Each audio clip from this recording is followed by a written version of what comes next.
Friends, hope you are doing well. आज के इस वीडियो में हम ग्रोथ एंड डेवलपमेंट को आगे डिस्कस करेंगे। तो चलिए शुरू करते हैं।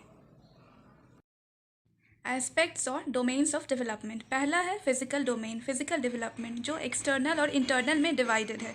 इसके ग्रॉस और फाइन भी पार्ट्स होते हैं, जिसमें ग्रॉस में रनिंग आ गया और फाइन में बारीक एक्टिविटीज़ जैसे ड्राइंग, राइटिंग, ये सब आएंगे। Then we have cognitive development और मेंटल और इंटेलेक्चुअल डेवलपमेंट, जिसमें मेमोरी, रीजनिंग, इमेजिनेशन, क्रिएटिविटी जैसे एक्टिविटीज़ आएंगे। उसके बाद है लिंग्विस्टिक डेवलपमेंट, जो बेसिकली लैंग्वेजेस के डेवलपमेंट से कंसर्न्ड है। अब तक हमने फिजिकल, मेंटल, इंटेलेक्चुअल या जिसे हम कॉग्निटिव डेवलपमेंट भी कहते हैं और लिंग्विस्टिक डेवलपमेंट को देखा। उसके बाद है emotional development which is concern with the development of emotions. Then social development, जो आपके सोशल बिहेवियर को डिस्प्ले करता है। उसके बाद मॉरल डेवलपमेंट, जो राइट और रॉन्ग के सेंस को अराउज करता है आपके अंदर।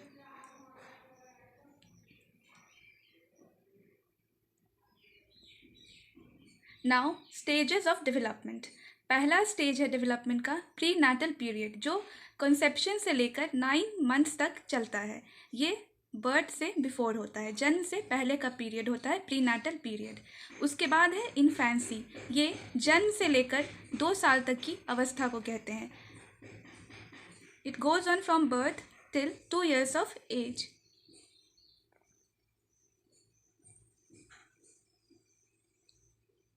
Now comes childhood. चाइल्डहुड को 2 भागों में बांटा गया है। एक है अर्ली चाइल्डहुड, जो 2 से 6 साल के पीरियड को कहते हैं हम। And then we have later childhood which goes from 7 to 11 years of age. उसके बाद आता है एडोलेसेंस, जो 13 से 19 साल के बीच रहता है।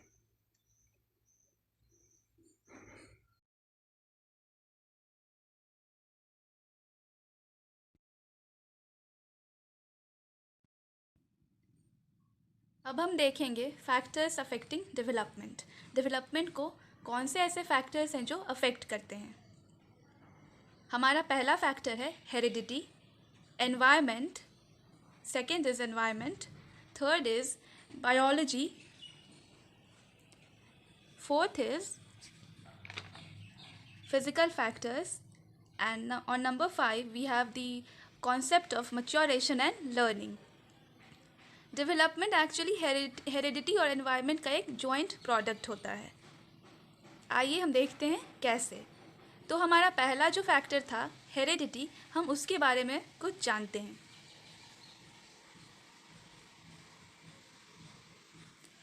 Heredity in simple terms can mean the genes and chromosomes you inherit from your parents. और ये जीन्स और क्रोमोसोम्स जो हम अपने माता पिता से इनहेरिट करते हैं, ये एक फाउंडेशन का काम करते हैं। ये एक बेस बना देते हैं जिस पे हमारा फर्दर डेवलपमेंट होता है थ्रू एनवायरनमेंट।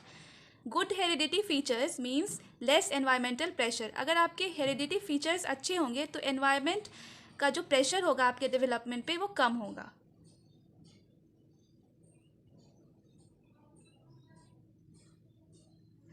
फॉर एग्ज़ाम्पल, अगर कोई बच्चा, उसमें एक हाइट का जीन है जो बहुत अच्छा है, तो उसको किसी सप्लीमेंट की ज़रूरत नहीं होगी अपने हाइट को इंक्रीज़ करने में। सो नाउ एनवायरमेंटल फैक्टर्स, जो अब हम एनवायरमेंटल फैक्टर्स को 2 पार्ट में डिवाइड करते हैं। जो पहला है बिफोर बर्थ, जो मदर के वूम में होता है, और एक होता है बच्चे के जन्म के बाद। एक बच्चे के जन्म से पहले और एक जन्म के बाद। तो बिफोर बर्थ क्या क्या एनवायरमेंटल फैक्टर्स हो सकते हैं, हम उसको देखते हैं। Physical and mental health of the mother, जो वुमन जो प्रेग्नेंट है, उसके मेंटल और फिजिकल हेल्थ पे कैसा असर पड़ रहा है, वो भी बच्चे के डेवलपमेंट को अफेक्ट करता है। उसके बाद नंबर ऑफ बेबीज़ इन दी वूम में कितने बेबीज़ है, ट्विंस है या फिर सिर्फ एक बेबी है। एंड देन नॉर्मल और special delivery, the kind of delivery, and then the effect of harmful rays on the womb पे कोई हार्मफुल रे तो नहीं पड़ रहा है।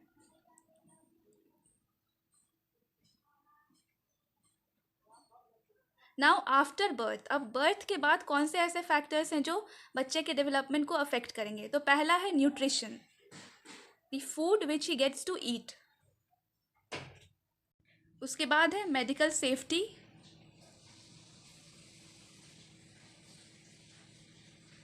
And then family, school, neighbourhood environment जो सोशल एनवायरनमेंट है, और उसके बाद economic status of the family. Family का क्या इकोनॉमिक स्टेटस है, फाइनेंशियल कंडीशन कैसी है, इस पे भी डेवलपमेंट डिपेंड करता है। उसके बाद है बायोलॉजिकल फैक्टर्स। बायोलॉजिकल फैक्टर्स में बॉडी स्ट्रक्चर, हेल्थ, ये सारे चीज़ आएंगे।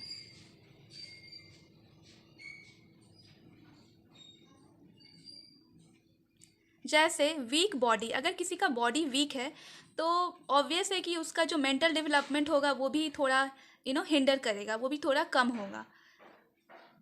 तो फिजिकल फैक्टर भी डेवलपमेंट को अफेक्ट करता है।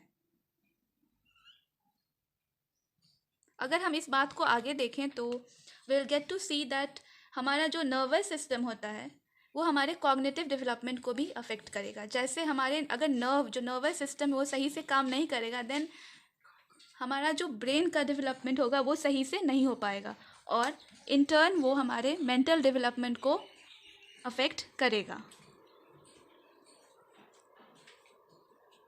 इसका एक और एग्जांपल हो सकता है कि जो हमारे सेक्रेटिव ग्लैंड्स होते हैं वो हमारे इमोशंस को मोर और लेस कंट्रोल करते हैं। तो अगर हमारा जो सेक्रेटिव ग्लैंड है वो सही से काम नहीं करेगा, देन हमारा जो इमोशन है वो स्टेबल नहीं रह पाएगा, वो there will be emotional outburst. उसके बाद डिफेक्टिव बॉडी, अगर हमारा बॉडी स्ट्रक्चर सही नहीं है तो वो हमारे अंदर एक इन्फीरियोरिटी कॉम्प्लेक्स को पैदा करेगा, जिससे हमारा जो सोशल या फिर हमारा जो कॉन्फिडेंस लेवल है वो डाउन हो जाएगा, और ये ओवरऑल हमारे पर्सनैलिटी डेवलपमेंट को अफेक्ट करेगा इन अ वेरी नेगेटिव वे। तो हमने देखा कि हमारा जो फिज़िक है, जो बॉडी स्ट्रक्चर है, या फिर जो हमारे अंदर का जो बायोलॉजिकल सिस्टम है वो कैसे हमारे डेवलपमेंट को अफेक्ट करता है।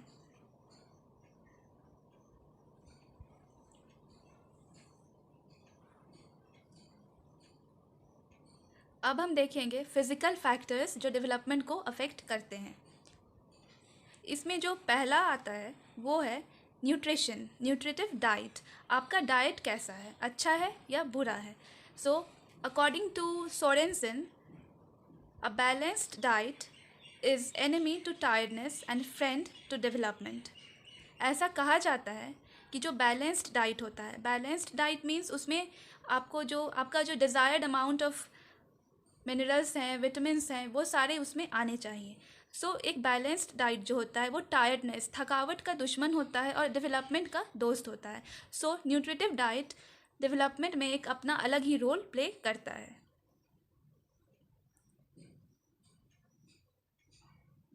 अगर आपका डाइट अच्छा होगा तो आपका फिजिकल डेवलपमेंट अच्छा होगा, and if your physical development is good, so accordingly your mental, emotional and other domains of development are also going to flourish very well. Now the next sub part of this factor is regulated routine. Every individual should follow a regulated routine. For example, sleep and rest. 3 से 4 साल के बच्चों को 12 घंटा सोना चाहिए। And then childhood में जब एक बच्चा आता है, एक इन्फेंट एंटर करता है, then he should continue sleeping for 10 hours. And adolescents, जो अडोलेसेंट्स होते हैं उन्हें 8 घंटे सोना चाहिए. And then sports and entertainment, इनका भी एक अलग ही रोल होता है, जो आपके muscular and physical muscular mental हर तरह के डेवलपमेंट, सोशल हर तरह के डेवलपमेंट को ये फ्लरिश करते हैं.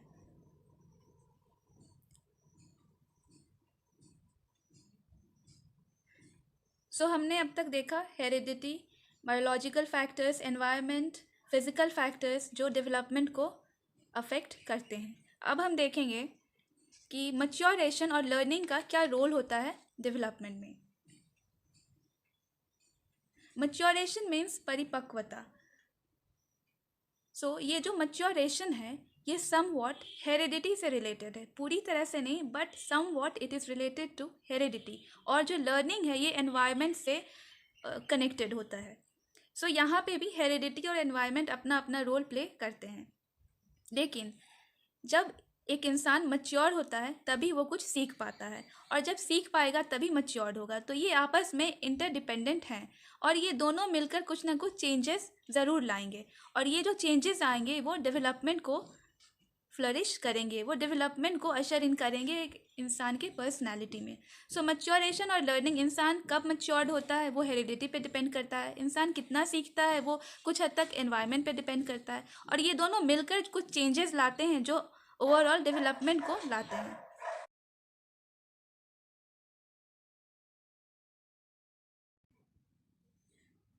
सो फ्रेंड्स, अब हम देखेंगे कि ग्रोथ एंड डेवलपमेंट के क्या एडुकेशनल इम्प्लीकेशंस हैं, एडुकेशन के फील्ड में इसे कैसे यूज़ किया जाता है। तो इसका जो पहला एप्लीकेशन या इम्प्लीकेशन है वो है इंडिविजुअल डिफरेंसेस का। हमने प्रिंसिपल्स में पढ़ा था कि कोई दो इंसान एक दूसरे के सिमिलर नहीं हो सकते हैं, हर इंसान यूनिक होता है, और जब इंसान यूनिक होता है तो उसका कॉम्पिटेंसी लेवल भी अलग होगा। और हमने ये भी पढ़ा था कि डेवलपमेंट एक पैटर्न फॉलो करता है, तो ये हमें अबनॉर्मेलिटी को डिटेक्ट करने में हेल्प करता है कि कौन सा इंसान एक पैटर्न को फॉलो नहीं कर रहा है। अगर वो पैटर्न को फॉलो नहीं कर रहा है, उसका डेवलपमेंट एक अलग पैटर्न ही फॉलो कर रहा है। हमने पढ़ा था कि हर एक स्पीशी का एक अलग डेवलपमेंट पैटर्न होगा, तो अगर वो एक पर्टिकुलर स्पीशी से बिलोंग करता है और उसका पैटर्न ऑफ डेवलपमेंट अपने अदर कलीग से अलग है, तो वो ज़रूर उसमें कुछ एबनॉर्मेलिटी होगी। और कॉन्जीनियल एनवायरनमेंट, ये हमें ये बताता है कि कोई बच्चा है उसका डेवलपमेंट, उसका जो हेरिडिटी है वो कैसा है, और उसका जो डेवलपमेंट होगा वो कौन से एनवायरनमेंट में बेहतर होगा, तो हम उसे वैसा एनवायरनमेंट अवेल करवाएं।